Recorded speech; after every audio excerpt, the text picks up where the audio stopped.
Good evening, everyone.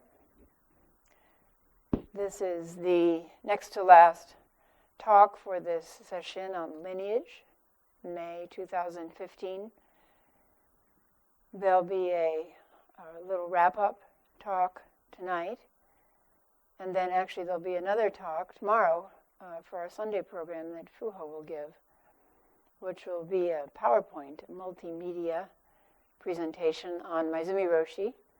And I'll give you a little history of Maezumi Roshi, and then you'll get to see and hear him. In planning this session, Fuho and Hogan and I thought we would give you a sense of how we were trained at the Zen Center in Los Angeles and Hogan's training at Rochester Zen Center. So the three of us trained at ZCLA, but before that, in his youth, I think Hogan went to Rochester Zen Center when he was 19. Dropped out of college and went to the Zen Center, as a number of young people have done here. So we thought we'd give you a feeling of what that was like, you know, the good old days when we had to walk 10 miles to the Zendo through knee-deep snow and bare feet, and then we waited outside the door for 3 days and had to threaten to cut off our arm, and then finally the master would let us in. But then we considered, okay, how were we trained? So, for example, Hogan's teacher, Kapla Roshi, when he was training in Japan with Daiun Harada Roshi, so there's Kapla Roshi, who trained mostly with Yasutani Roshi, but before that trained with Daiun Harada Roshi, who was Yasutani Roshi's teacher. And then Maezumi Roshi, who trained with Yasutani Roshi, who trained with Daiun Harada Roshi. So even though Hogan's original lineage is separate from mine, they're actually joined together at Yasutani Roshi and Daiun Harada Roshi. So Daiun Harada Roshi would be your Dharma great-grandfather. So Kapla Roshi trained originally in Japan with Daiun Harada Roshi, and during Rohatsu, somebody stood behind him and hit him continuously on the shoulder with the Kiyosaku until his shoulders swelled up to his earlobes, and the monks accused him of putting padding under his robe to avoid the pain of the Kiyosaku, and he had to take off his robe and show them that it was actually swelling and bruising. So we thought, and Hogan also, at Rochester Zen Center, used to be ferocious with the Kiyosaku. He had a one-arm swing, and people have told me when if they don't know that I'm married to him, I say, I'm married to Hogan Bays. They say, you mean Larry Bays? Larry Bays, he used to take the Kiyosaku, and they would go like this, wham, wham. And he was considered quite ferocious. December Sesshin in Rochester. So those of you who are sitting in front of the windows, you can imagine sitting in front of the windows in Rochester, New York, upstate New York. In winter, they would leave the windows open and the snow would blow in on them while they were sitting, because that's how it is in Japan, essentially. In Japan, in winter, you're sitting outside, except it's usually not snowing exactly on you, but it could blow in on you. And the monitor in Rochester would go around the room hitting each person 4 times and then would just start around again. So it was a continuous round of being hit. As a result, Hogan has been pretty firm about he doesn't think we should use the Kiyosaku.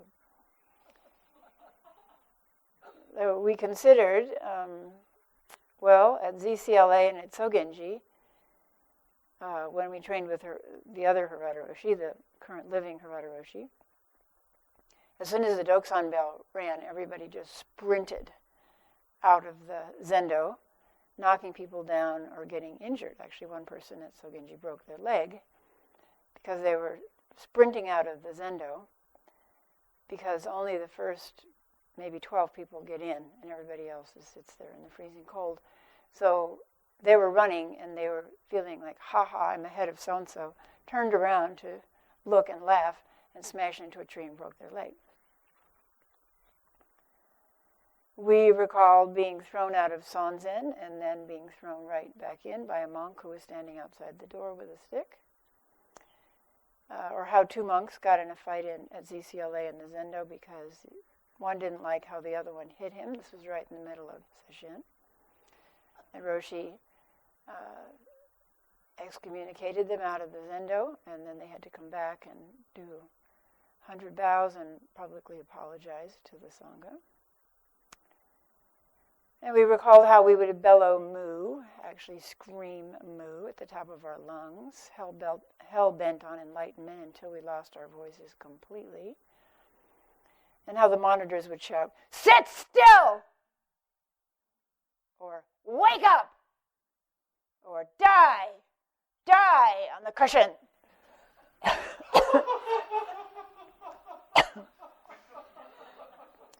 It was actually very effective for us, all of that. We loved it. We ate it up. It was effective, but we haven't seen it to be effective today, as we've been teaching. And we decided, as we have before when we've considered this, should we introduce any of the methods we were trained with, we decided not to bring those ferocious elements from a training that was originally designed for young samurai warriors into our Sesshin, because this is a different time and a different culture. In Japan, if the teacher yells at you or hits you, you're actually, in a way, pleased, because it's very encouraging, because it means that you're worth. You have potential and you're worth hitting or yelling at. In the stories of the old masters, a new monk would come to the monastery, and the master would question them, "Where are you from?" And the monk would say literally where he was from. And the master, of course, was trying to test the monk's understanding, but the monk was so dense that he would just say, "Oh, I come from such and such a town in the south." And the master would try again, and then there would be a dull answer, and then the master would say in disgust, "I spare you 30 blows," which is like the worst insult. You're not even worth hitting. However, in this culture, being hit or yelled at invokes an inner critic and makes people upset enough at themselves or at their teachers or at Zen to go away sad or mad, or maybe even quit practice. So we decided that we would bring in some elements from our training. The spare simplicity. So we had no instruction in meditation, posture, none. We were told, cross your legs, sit in the full lotus if possible, sit facing the wall, and count your breath to 10. If you lose track, start again. And don't move until the bell rings. And that's what we were taught. That was it. There were no guided meditations. There were no explanations about how practice goes or how Sesshin usually progresses. There were no encouraging words during Zazen, just the kind of admonitions that I just gave you in a demonstration. So the Zendo was silent, except for being the sound of the Kiyosaku hitting people and yelling.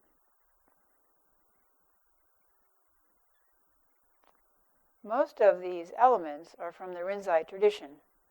And the Rinzai tradition was adopted by the samurai class. The Soto tradition, which was Maezumi Roshi's original birthright tradition, was more adopted by the aristocracy because they had time to meditate.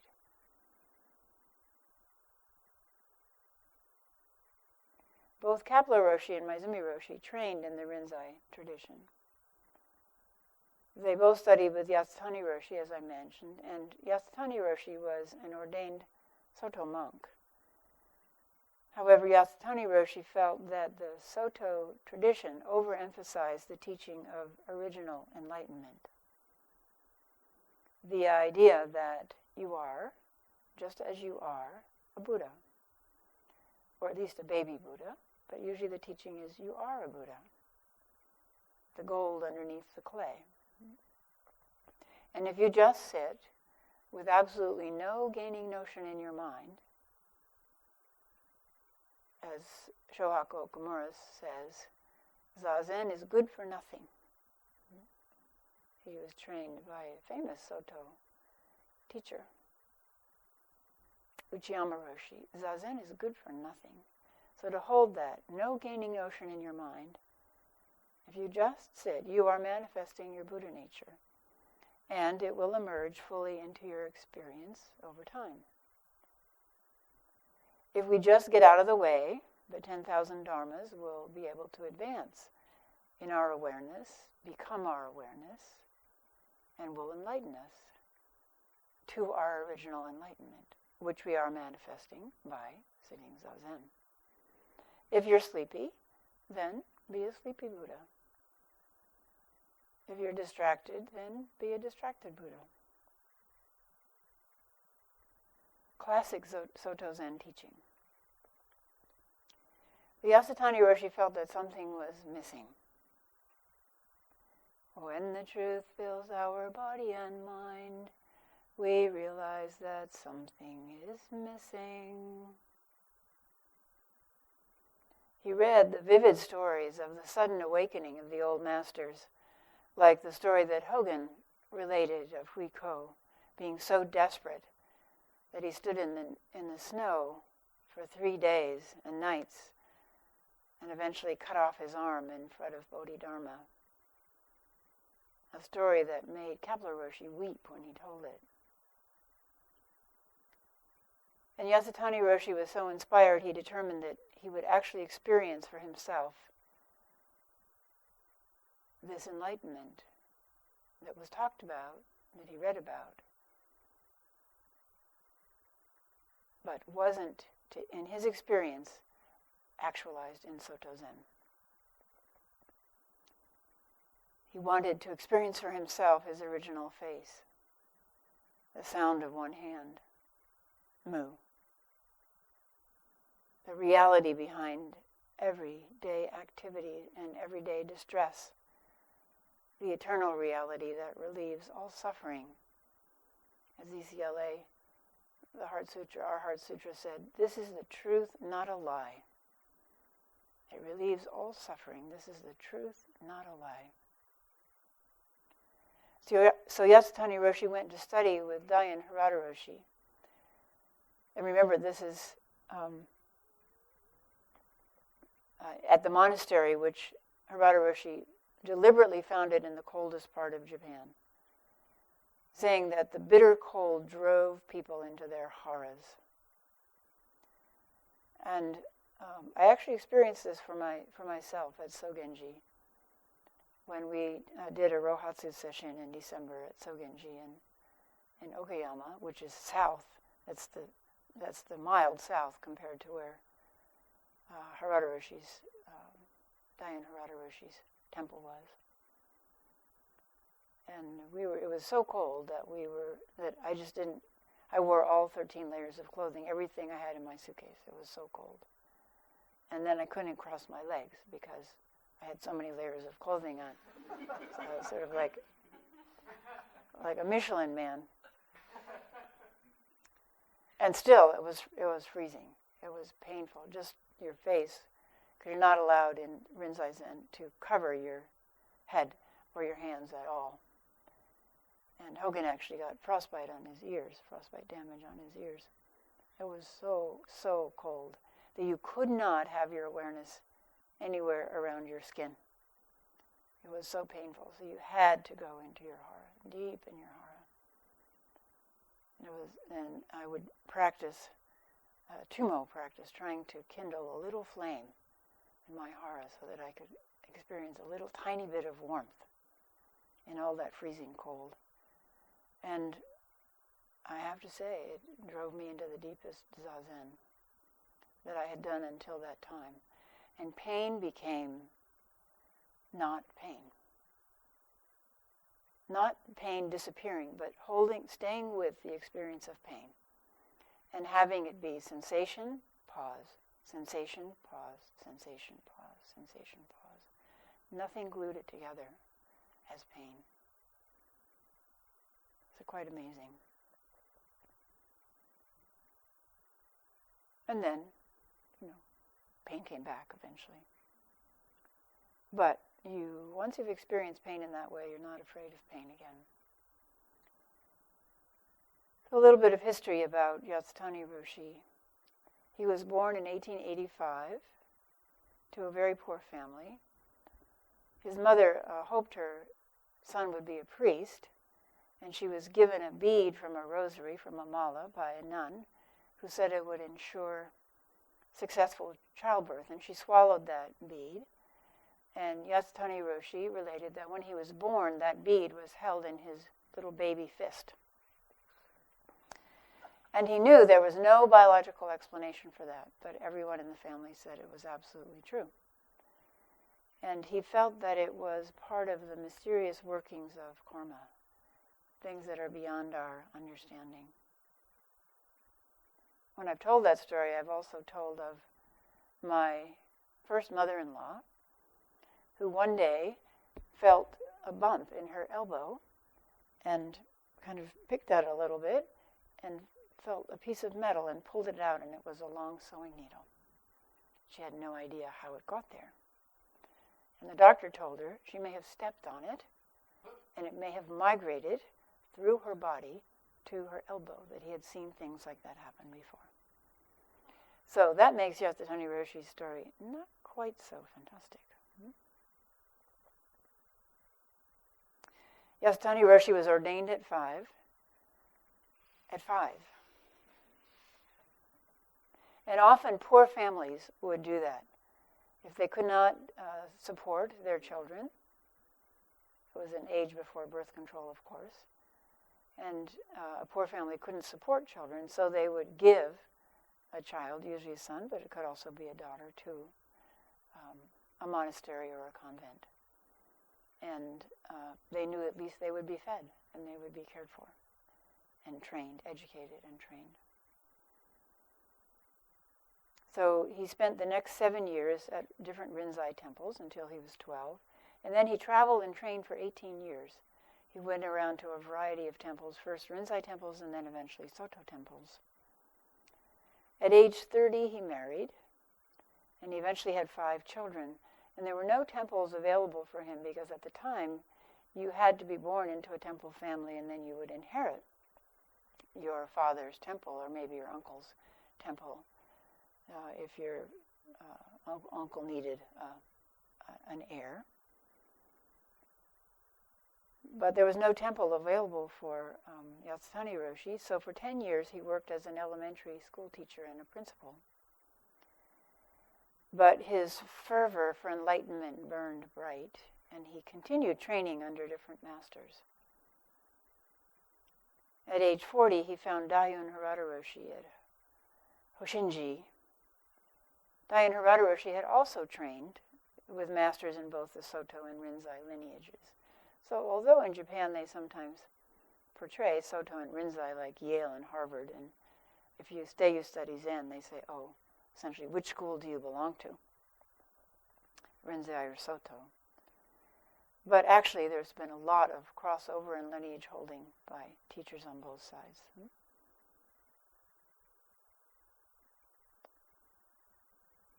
So at age 40, he started training with his teacher, Harada Roshi. And 2 years later, he had Kensho. And then 16 years of further training after that, at age 58, he got Dharma transmission. So this is a really good example for us of someone who, we would say, began serious adult training at a late age, at age 40.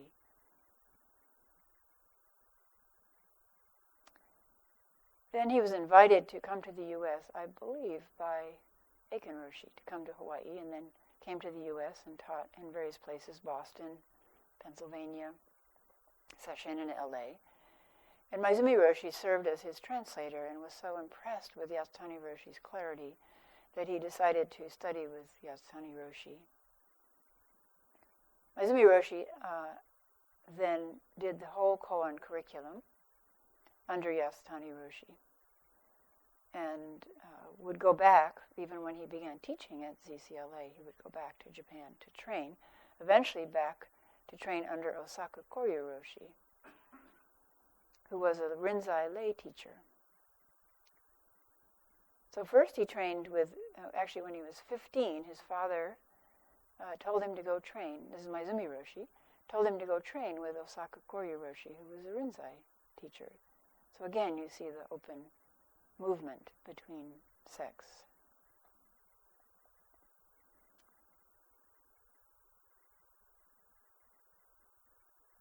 So because Yatsutani Roshi had also done the koan curriculum, he also taught koans. And Yatsutani Roshi was very keen on synthesizing what he thought were the strengths of both Rinzai and Soto practices. So koan, shikantaza, and emphasis on breakthrough and kensho.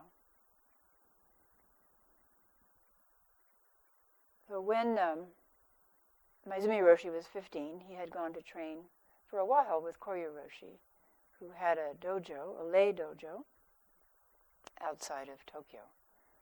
And actually my Dharma brother, who lives in San Diego, my Dharma sister's husband, also trained at a young age at that dojo. He happened to be in Japan and undertook training under Koryu Roshi. They weren't there at the same time, though. So Maezumi Roshi began koan study under Koryu Roshi. Then he trained with Yatsutani Roshi and did the whole koan curriculum. And then he went back and finished his original koan training with Koryu Roshi. So he did 2 different systems of koans. Now that takes dedication, because it's years of training to do the koan curriculum. And then think when you finished and you finally go, oh, okay, I finished the koans, all right. And then you decide, well, no, I guess I'll start again. Think how humbling it is to go back and start again. And be rejected for an answer that your other teacher accepted. That would be very distressing. Quite possible. Because there is no set answer to koans. They're classical answers, but you could read some of them in a book and you could present them and you would be rejected. Because it's your insight, it's the energy of awakening that comes through the koan that matters.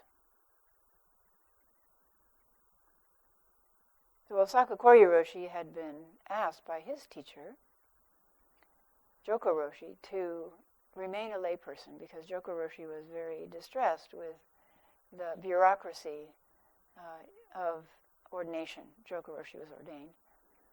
And he didn't like the establishment, so he asked Koryu Roshi to stay as a lay teacher, which he did.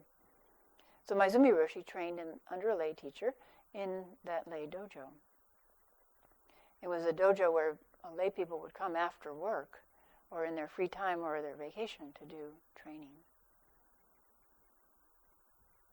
So Maezumi Roshi ended up with a strong affinity for lay practice and an unusual faith in strong lay practice and a faith in any person's ability, no matter what their circumstance, married, unmarried, children, women, men, did not matter. He had faith in any person's ability to practice hard and break through. And each of his successors is completely different. So you may know something about Bernie Glassman, who does retreats at internment centers, camps where Jewish people were killed in Europe, in Germany, does street retreats, and does clowning practice.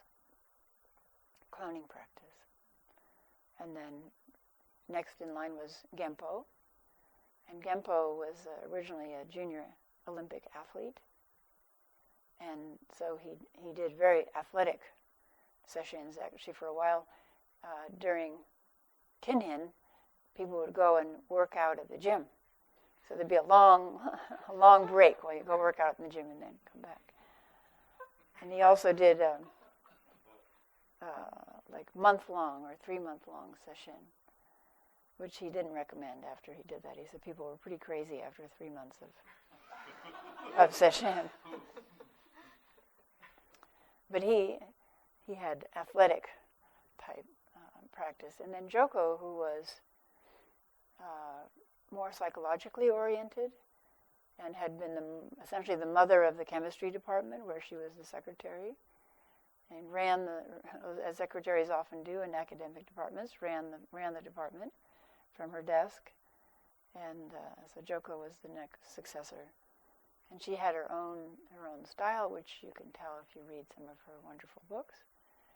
And then I was next, and then Daido, Lori. And so Daido and I both ended up founding monasteries. And so on. Each person is very, very, very different, which is wonderful. Maezumi Roshi described his style as grandmotherly. Self-described grandmotherly. So in the Soto tradition, there are two founding fathers, Dogen Zenji and Keizan Zenji, and Fuho helped you become acquainted with Keizan Zenji. And Dogen Zenji is considered the father of Soto Zen, Keizan Zenji, the mother of Soto Zen. And Keizan Zenji was affected very much by his mother, as you heard, and also by his grandmother. And he helped spread Soto Zen out so that it became accessible to everyone. Not where Dogen Zenji really concentrated, although he had lay students, he lived in a monastery and concentrated his practice on monastic training. So Maezumi Roshi had his grandmotherly aspects. He was warm, he could be very warm, and very funny. He had a good sense of humor, and he did very amusing impersonations of geisha girls. He would prance around and be a geisha. He would also do impersonations of you, especially when he had been drinking, which led to the problem because, Japanese are a little hesitant about saying exactly what they think about you, except when they're drinking, when it's allowable. So there would be this approach avoidance thing of, would you go and drink with him and then risk hearing exactly what he thought about you? Or would you not, and then wonder what he was thinking about you? So, for example, if you were spouting off about something that you thought you knew, he would say, "Oh, Chozen, you're so intelligent." And you would fall for it, and then he would say, "Me, I am stupid. I'm completely stupid." Sometimes he would say, "Be stupid." Like a fool, like an idiot in our chant. He was quite mischievous. And one of the reasons I studied with him was this intriguing combination of being very, very serious about the Dharma, but also very amused about the human predicament, including his own. This very amusing predicament of enlightenment manifesting as this imperfect mind and imperfect body. And his body was imperfect. He suffered from chronic back pain. And I used to do acupuncture to help him with that. But really, he was in pain all the time. But you barely knew it. He almost never said anything about it. One very striking memory is Roshi had come down to San Diego to do a Sesshin, and afterward they had a birthday party for him. It happened to be his birthday. And people always eager to please the teacher and win favor with the teacher had brought presents. And one man brought a present that it was obvious from the way he handled it and wrapped it that it was something that probably was handmade, very precious. And so as the birthday presents were being presented, this man with a great flourish presented this box to Roshi. And Roshi looked at it and looked at him and said, "Oh, thank you." And then he turned to the person next to him and said, "Here, you have this." And gave it to the person next to him. We were all like, "Oh my gosh." He actually gave it away without opening it up. But he was completely unattached to the gift, and he was also unattached to the reaction of the giver. So it was such an amazing teaching.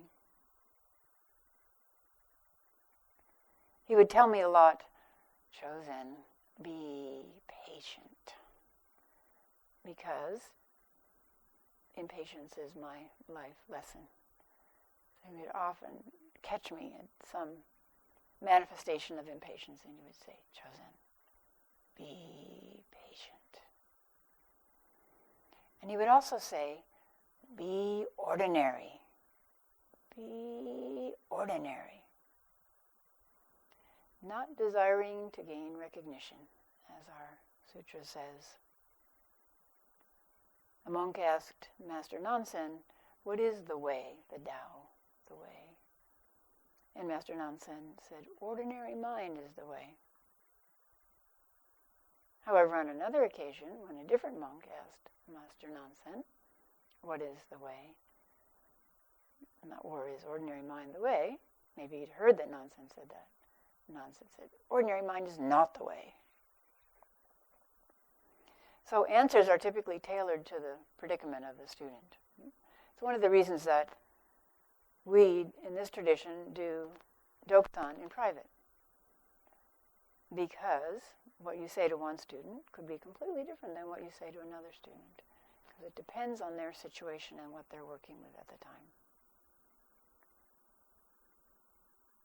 So Maezumi Roshi's be ordinary meant be totally ordinary, go through ordinary, practice like crazy, go through extraordinary, and then go back to ordinary. Our ordinary mind is confused and deluded, but it is the only mind we have to practice with. If the ordinary mind becomes extraordinarily still, extraordinarily open and aware, then it dissolves, and then we are free. But not quite, because our ordinary mind returns and reclaims temporarily lost territory, and it says stupid things like, oh, now I'm so great, I had Kensho, now I'll go tell everybody about my great insights. That is double delusion. If we can leave the ordinary mind behind, leave the ordinary mind behind. So just stop for a moment. Let the mind be completely quiet. Turn off thinking and turn on awareness. Pure awareness.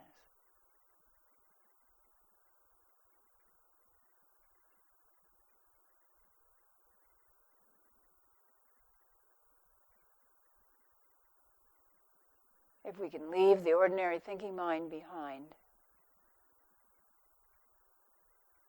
for some continuous stretches, and we can gradually lengthen those stretches, stretches of no gap, continuous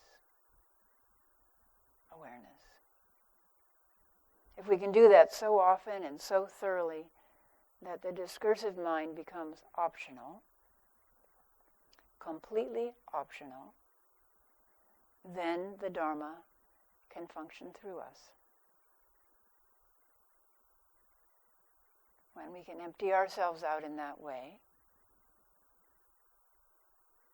then the Dharma can function through us in most ordinary activities and ways, ordinary ways. That is ordinary mind is the way.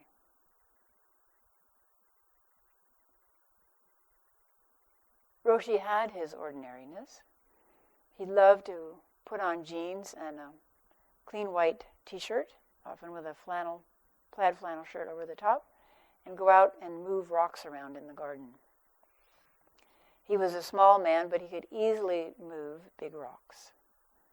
And he could also move heavy minds. He loved samurai movies, but he was so busy that I only know of once when he went to go see a samurai movie, but he loved it.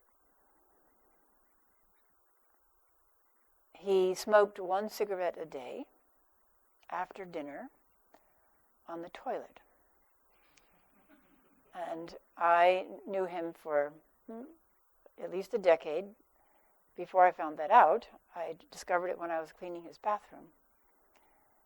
And I was his doctor, so I had to ask him about it. Roshi, what is this ashtray doing in your bathroom? But that was his little treat for himself. He also liked Kentucky Fried Chicken. And there's a very sweet little story about that. So he and his family would order Kentucky Fried Chicken, a bucket of Kentucky Fried Chicken. And the food at ZCLA, as here, was vegetarian. So many people were vegetarian, and somebody came in and was horrified to see Roshi eating chicken. And said, Roshi, how can you eat that chicken? And Roshi just looked up from the drumstick he was chewing on, and he pointed over to the ledge above the sink in the kitchen, and he said, those sprouts, that's where some sprouts, alfalfa sprouts were growing about this high. He said, those sprouts are so alive that I can barely stand to look at them. This chicken has been dead for weeks. And then he kept on eating.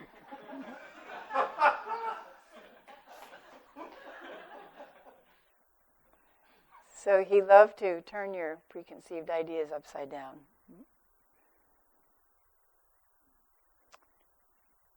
Roshi and koans. When Roshi was in the Doksan room, he became completely impersonal, ferocious and uncompromising.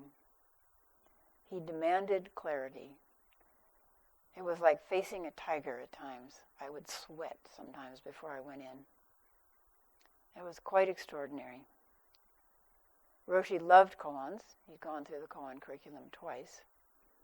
He loved them as the best way to test one's understanding, to refine one's understanding.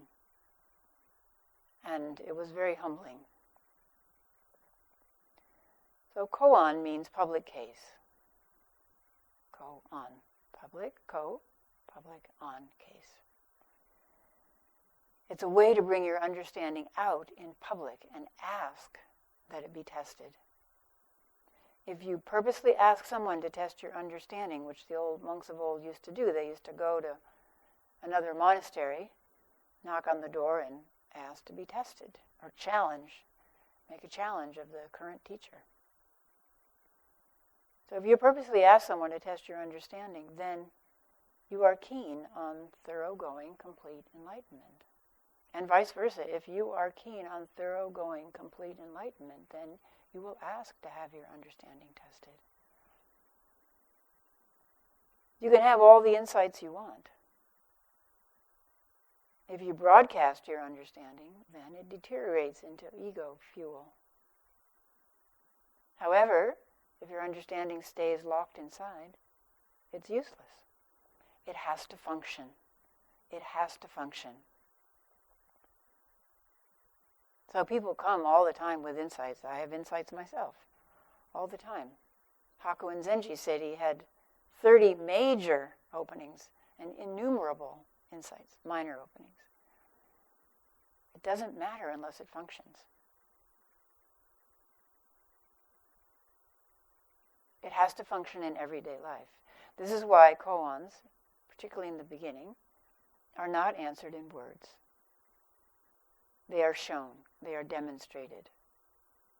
Koans force your understanding to emerge into action, and thus to enter the realm of your own functioning in your life.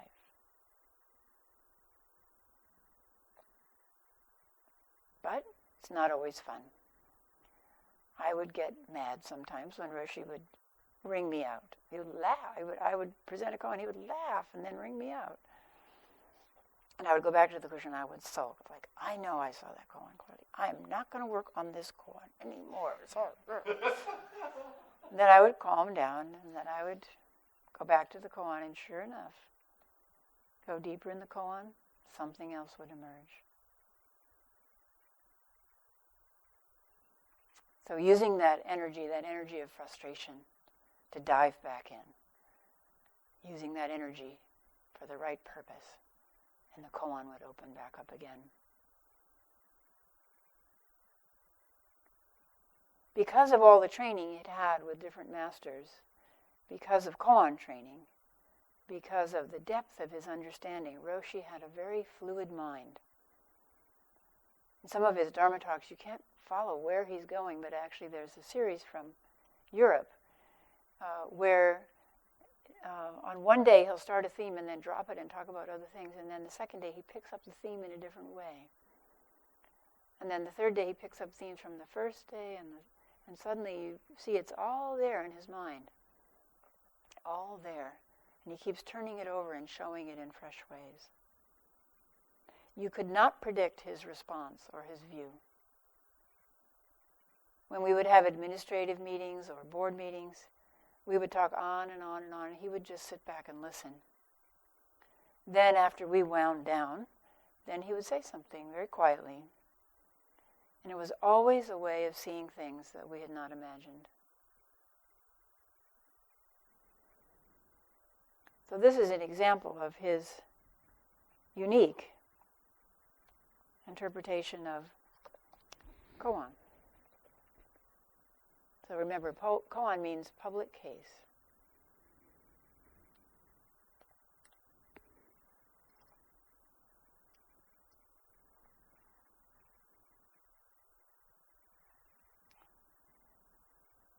When you read the Shobogenzo or other writings of Dogen Zenji, you can apply this principle. And basically that's what I'm telling you. See, you shouldn't see things in a dualistic way.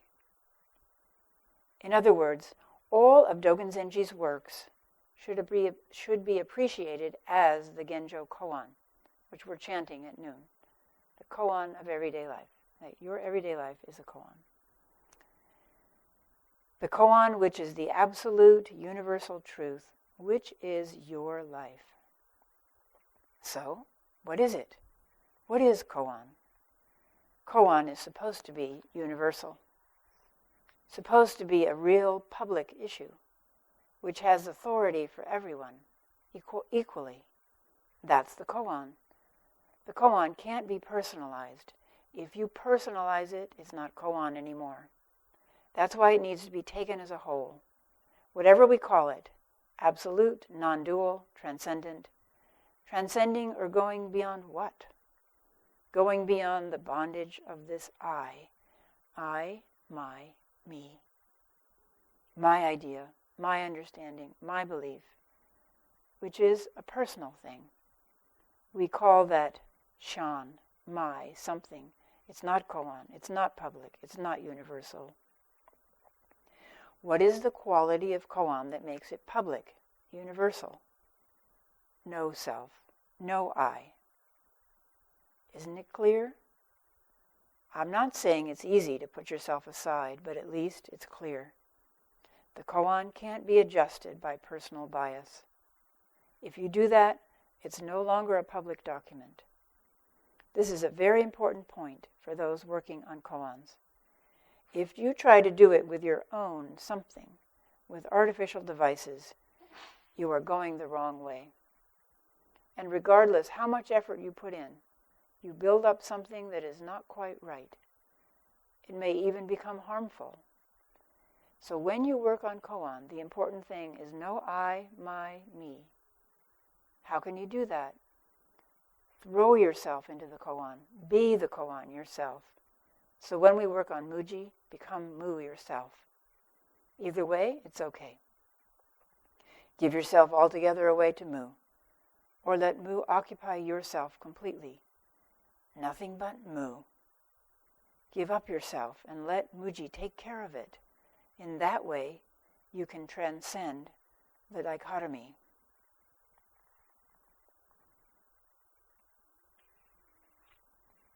So let me talk a bit about what koan is. This is the next day.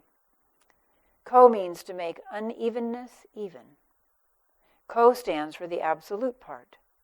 To make this uneven existence, this world of differences, equal. So how is that possible? We see a beautiful mountain and hills and a beautiful valley. How can you make this unevenness even? Mountains are high and valleys are low. Some trees are taller than others. How can you make them even? You don't need to. They are what they are, and in that they are equal. That evenness, see, that is ko. Phenomena appear to be different, but they are both different and equal. Mountains are high and valleys are low. So to make them even, we don't need to fill up the valleys and flatten the mountains. There is sameness involved in the differences. On means be as it is. Mountain is high as it is. Valley is low as it is. That's on. Man and woman as they are. Young and old as they are. And being smart or dull or strong and weak, pretty, ugly, however. Just be as is. In other words, this koan is a very interesting thing, see? Ko stands for the absolute side, and yet it contains the relative. On stands for the world of appearances, everything as it is, everybody as is, all different, and yet it has the absolute as a background. Koan is a synonym for your life. We study life, we penetrate life, using all the case koans as a mirror and without self. Reflect upon our life and see the sameness and the differences. When you do that, definitely the koan will enlighten you. That's what it means. To forget the self is to be enlightened by the 10,000 dharmas. Anything, everything. That's what 10,000 dharmas are. That is to say, when you really forget yourself, by anything, by everything, you will be enlightened. In other words, your life becomes the life of everything.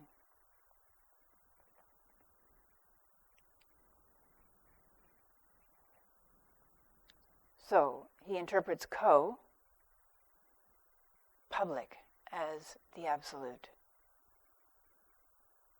and on as relative, the case, the individual case, as a relative. And koan work brings these two together as one, the absolute and the relative, as they are in your very life. Shikantaza. Maezumi Roshi also taught and did himself shikantaza. He told us that Yasutani Roshi said, if you do shikantaza right, in 30 minutes you'll be sweating. Shikantaza is every sense completely open. So close your eyes and be aware of every sound, no matter how minute. Most of you know about the nada sound. So I include the obvious sounds, the subtle sounds, and the nada sound.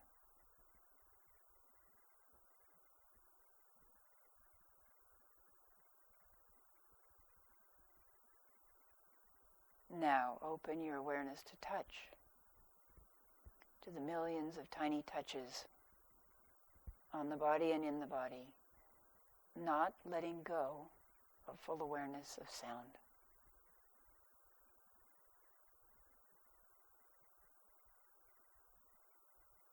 Can you make your mind that big?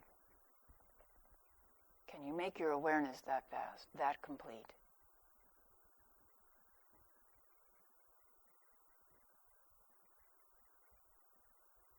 And then you add in sight. So even with your eyes closed, there is sight. Completely aware of all sound,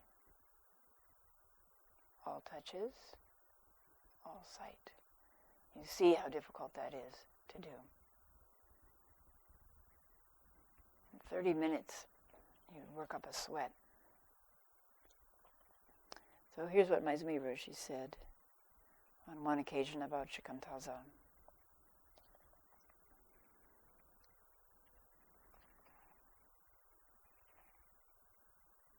Shikantaza means to just sit, isn't it? That's what we should do. If I can't, that's my problem. When you really do it, then right away something happens. But if we don't, nothing happens. Shikantaza is just shikantaza, but we always add something extra, and then it becomes something else. It seems to me the key is this shikan, just, or wholeheartedly, just sit. Literally, just sit. That's the hardest part of shikantaza. Simplest thing and maybe the hardest thing. Shikan is the most intimate way to exist. That's what it really means. It doesn't matter what you are doing. Shikan working, shikan sleeping, shikan being sick. Whatever you do, if you do it wholeheartedly, it is perfect. So just try to do it, literally. Just sit. And not only physically, let your mental activities sit too. Simple as that. It sounds easy, but I guarantee it is hard. Like myself, I can't do it. But it is a challenge, see, to just really do it. No questions are necessary. The answer is always there. Your question and answer all together. It's self-contained. The answer is just to be with yourself. So the thing is to really do that. Then it happens. That's what Dogen Zenji is trying to emphasize shikantaza as the best way to appreciate enlightened life. It's an extremely simple formula, and it's the hardest thing to do. Because when you think about it, right there is a big gap. Being shikantaza and thinking about something else, literally, there is a heaven and earth difference. That's where the trouble starts. Don't expect anything. We don't need to. There is nothing to gain. What we want is right here. Shikantaza is self-fulfilled samadhi. It's samadhi, see, not thinking. Dogen Zenji never said that sitting by itself is enough to realize what life is. Straight sitting and penetrating Zen is the right gait. That's what he says in the Bendoa. Sitting is then almost like a means, a scheme by which we get into the house. Maybe there's a side gate or a back entrance, but Zazen is the front gate. He doesn't say Zazen is everything inside the house.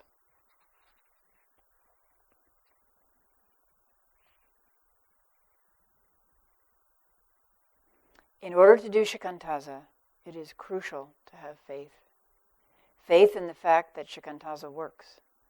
Of course, you have to have faith in yourself too, and the fact that you can attain realization. But what I want to emphasize here is to simply have faith in shikantaza. It is the best way to practice, and when you really do it, practice becomes realization itself. And realization is nothing other than practice.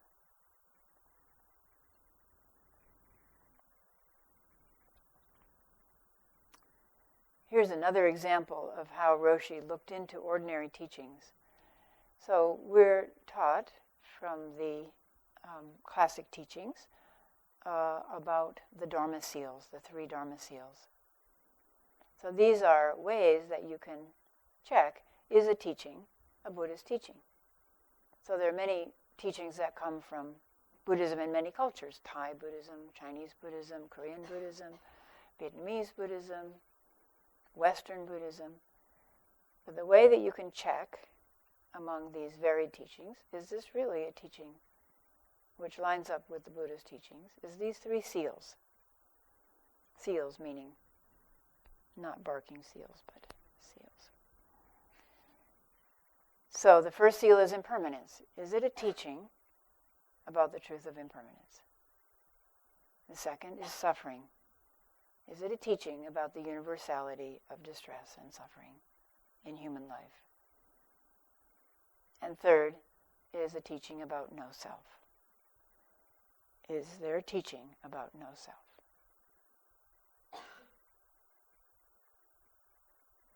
So he took those 3 seals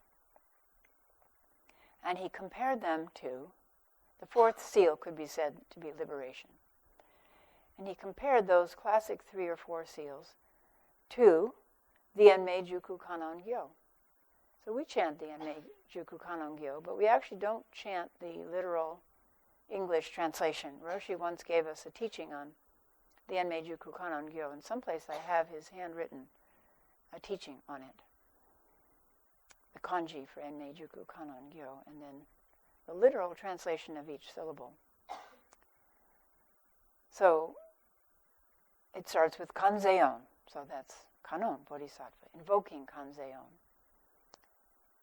Namu butsuyo literally means being one with the Buddha, or homage to the Buddha. The Roshi like to translate it, being one with the Buddha. Kanzeon, being one with the Buddha. Butsu-u en yo, butsu-u in yo. So butsu-u en, the one is I-N, one is E-N, means directly Buddha, indirectly Buddha. So that's the whole of the teaching right there. We are directly Buddha. The teaching of the Mahayana, we are Buddha nature. Buddha nature appears as us in our very life.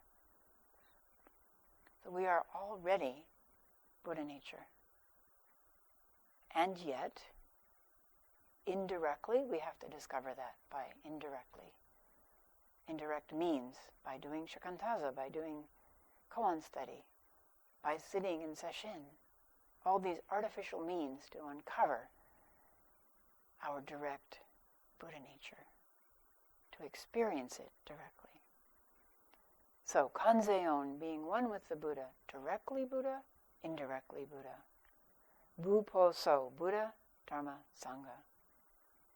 N is being, or true nature. And then this is where Roshi took the three or four seals and compared them to what the Enmei Juku Kannon Gyo says. So, Jo Rakuga Jo. Jo means eternal. We have impermanence as a Buddha seal, as one of the 3 seals. We have Jo, eternal. Raku means joyous. So we have the 2nd seal, suffering.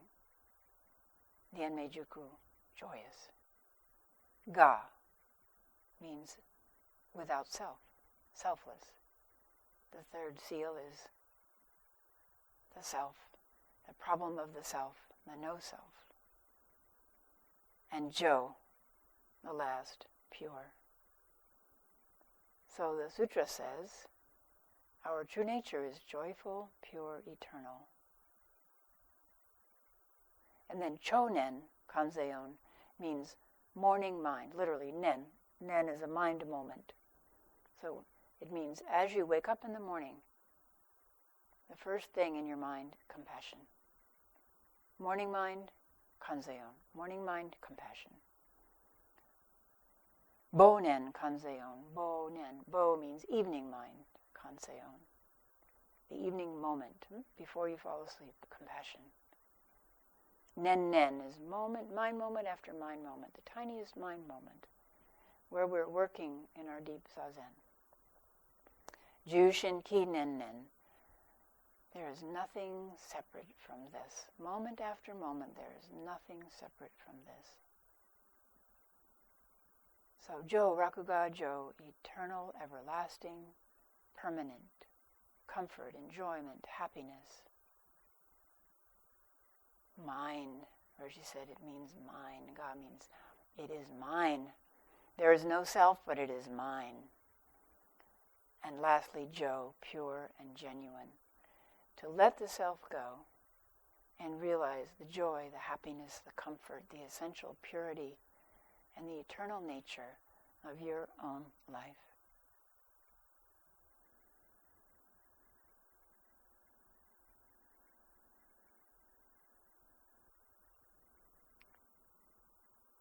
In the book on vows, I use Maezumi Roshi as an example of a vow and the power of a vow.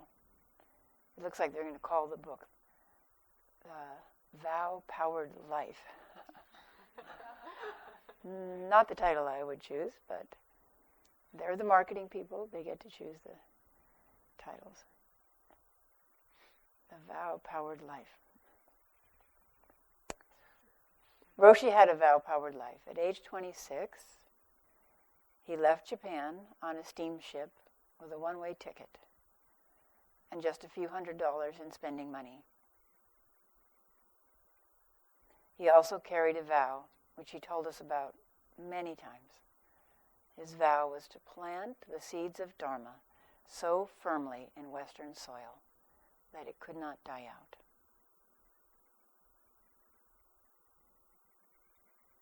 From the outside, his vow seemed impossible. He didn't speak English, and he had no means of support beyond the small stipend that was paid by a Japanese-American temple, where he served as a priest in L.A. So imagine yourself. You decide you're going to go to a country you've never been to before, where you don't speak the language, and you're going to change people's minds. You have no money, you have a one-way ticket.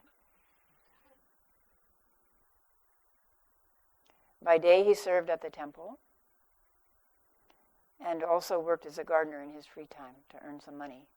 By night he took English classes at a community college, and he actually learned to speak English well, in the sense of he had a very large vocabulary, and he loved words. He loved playing with words. I would help him translate the Shobogenzo, translate Dogen Zenji, and we would in an hour we would get about 3 words translated, because he said Dogen Zenji is so difficult to translate because Dogen Zenji has a unique way of using Japanese language. Plus, he would ask me the translation of a word, and he would ask me for all the synonyms of that word. We didn't have computers in those days, so you couldn't open your computer and look up synonyms. So I would have to think of all the synonyms for one word, and then I would have to explain all of those synonyms, like the nuances among the synonyms in English usage, and then so he could pick the one he felt worked the best for what Dogen Zenji was trying to say. But his English was not perfect in its expression.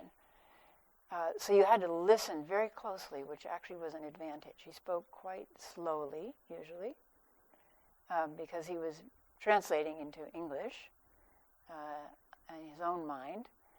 And it was very, very interesting. You had to listen very closely. Once he gave a whole teisho on the rhinoceros horned fen. And we did not understand what he was talking about. He kept talking about the rhinoceros horned fen. And at the end, we suddenly realized, it's the koan about the rhinoceros horned fan. Or once he talked about the birds barking and the dogs chirping.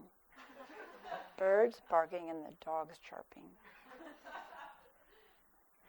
So you would have to listen very carefully, which is actually good. Years later, I took a class in rapid Spanish in Portland at PCC and PSU, and you had to speak right away. They forced you to speak right away with each other, have conversations, and because our vocabulary was so small, you would say things like, "Today, the sky is blue." Another person would say, "Yes. Today the sky is very blue." And I was taking this class and speaking like that, and I thought, wait a minute, that's how Roshi spoke. It makes things sound very profound. If you've ever seen the movie Being There with Peter Sellers, just like that. So in the movie, Peter Sellers is a gardener whom people discover, and through a very series of misunderstandings, they think he's extremely bright, actually enlightened. Because they say, well, tell us about what's going to happen to the economy this spring. And he says, in the spring, the trees grow green. And they go, oh, he means the economy is going to improve. And so then, then they change government policy because of what he said. And he's really not very bright, but he's ordinary, very ordinary. So we had to listen very carefully, and that when you listen very carefully, you actually have a chance to go deep into the meaning of something very simple.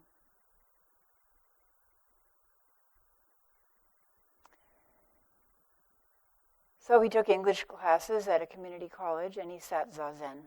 And gradually a group of Western students came to sit with him. And eventually it grew into a community that after a few more years bought a small house. So our original zendo was a dental office.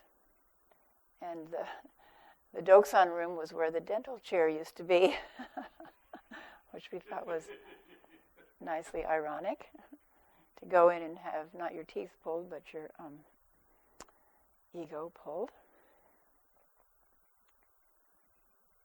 So then gradually more houses were bought, and as a result of Maezumi Roshi's original vow, the Zen Center of Los Angeles took shape, and it grew into a complex of houses and apartment buildings that occupied almost an entire city block, housing 75 residents and a community clinic that was one of the first in the country to integrate Western and Eastern healing methods, and an academic institution that sponsored conferences and publications by Buddhist scholars and still exists today and is still publishing today.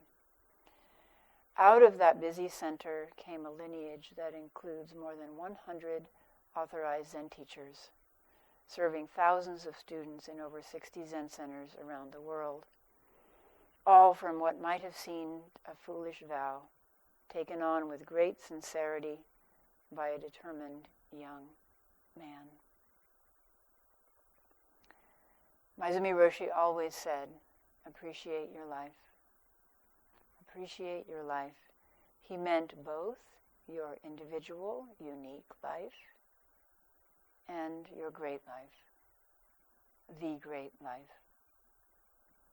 Both the small, temporary, confined, ordinary you and the vast, eternal, unbounded, joyful, extraordinary, wonderful life that is you, being lived through you.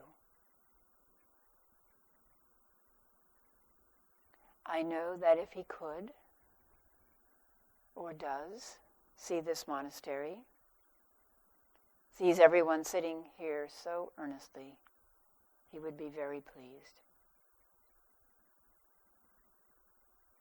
We are Shakyamuni Buddha, the original enlightened one. We are Mahakashapa, the disciplined. We are Bada, the actualizer of past life vows. We are Ananda of the quick mind, but slow to actually awaken. We are Bodhidharma, the radiant, silent sitter. We are those most determined and persecuted Chinese nuns. We are Maezumi Roshi's descendants. We are his living vow. We are the way the wheel of this precious teaching turns. And as we free ourselves, so also do we free others. Please, be patient. Be diligent. Be ordinary.